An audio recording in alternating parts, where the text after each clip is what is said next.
Welcome back. This is the third segment of the fifth lecture on duties and rights. And I'm going to just talk about some of the various types of rights there are and what their limits are. Our train of thought so far has been that we're looking at the decisions people make, the motivations for those decisions, and we're understanding that decisions can be right or wrong depending on the principles that people are motivated by when they make the decisions. Those principles frequently involve duties, and as in the Kantian duty, the duty, for example, to keep your promises.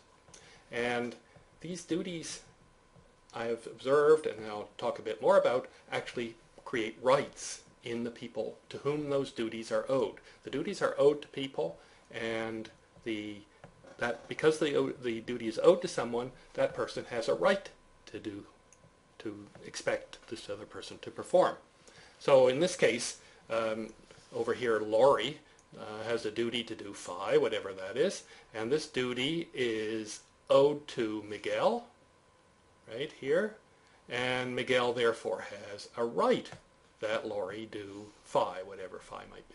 Okay, so if the duty has the phi that is owed to Miguel, then this duty is what's called a correlative duty. It's a duty that agents owe to a right holder because the right holder has that right. Sometimes duties can be based on rights. The reason that you have a duty to do something is because somebody else has a right that you do it.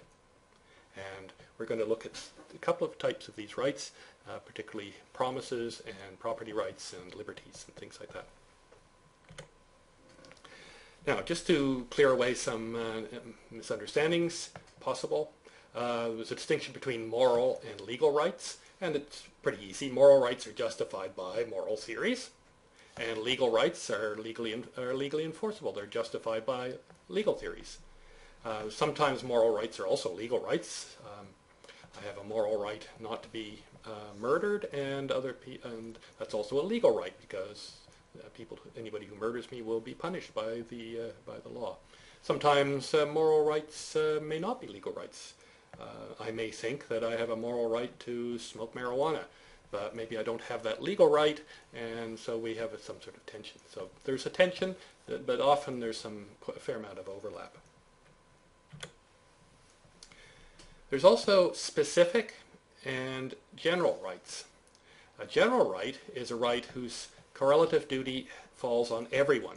Like my right to personal security, not to be murdered, imposes a duty on everyone, including you. Not you, and everybody who is listening to this has a duty not to hurt me when they see me. And that is because I have a right to personal security. A specific right is different. A specific right in the correlative duty falls on some determinate person, or maybe some group of people.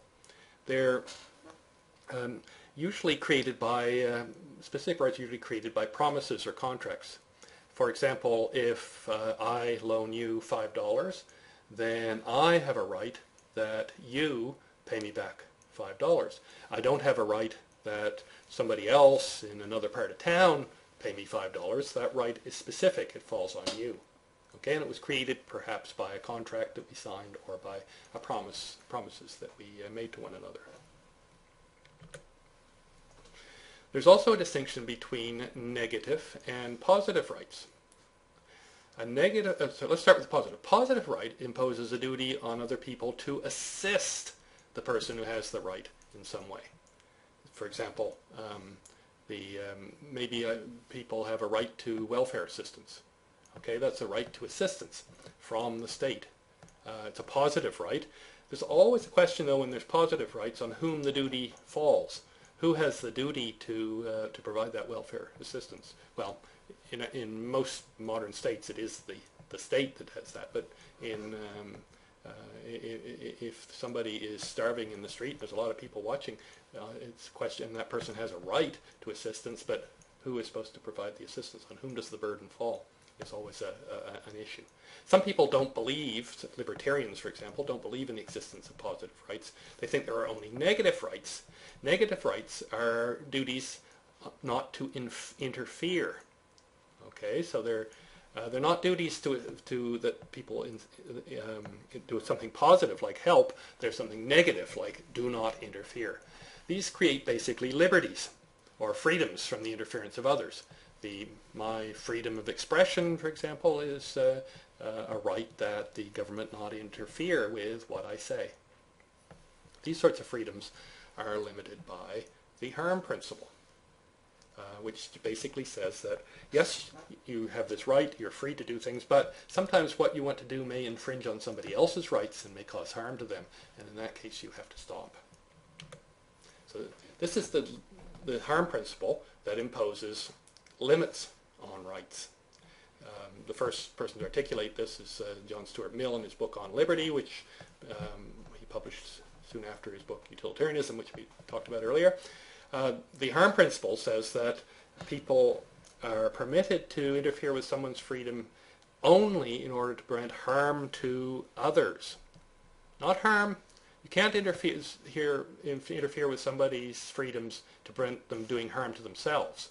Okay, that's the harm to you can. It's not paternalistic. You don't try to stop people hurting themselves. What you do is stop them hurting others, infringing on the rights of others. So, freedom of movement has to come to a stop when you start hitting other people, for example. And we can kind of picture it like this. We've got Noah, and Noah has some negative liberties of action. He can do this, he can do this, he can do this, he can do this. But his rights are limited because he must not hurt or harm Ruth or Peter or Sally. Ruth and Peter and Sally have a sort of, a shield made by the harm principle that stops, that limits Noah's rights and says that Noah must not, must stop before he harms them. All right, here's a review question. Which is the best classification of the right of animals not to be kicked? Okay, so pause the video and think about it for a moment, and here's a set of choices here.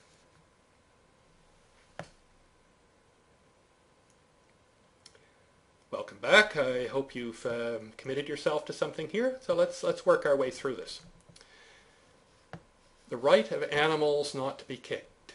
Well, do animals have the legal right not to be kicked? Well, can't kick them so hard as to be cruel, but you can kick your animal, I think. So it's not a legal right. So you can cross off these. Okay, so it's not a legal right. You can also ask, is it a positive right or is it a negative right? Well, it's a right not to be interfered with, not to be kicked. So it's a negative right, so it can't be A, because A is about positive rights. So it's a negative moral right. Is it specific or is it general? Is it involved a promise that you've made to a particular animal? Is it the right of your pet cat or your pet cat not to be kicked? Well, that's not what it's saying. I mean, your pet cat probably does have a right not to be kicked, but that's not what it's saying. It's animals in general, and it's not saying that just you have this duty not to kick them, but everybody has a duty not to kick them. So it's not it's not a specific right. It is a negative, general, moral right.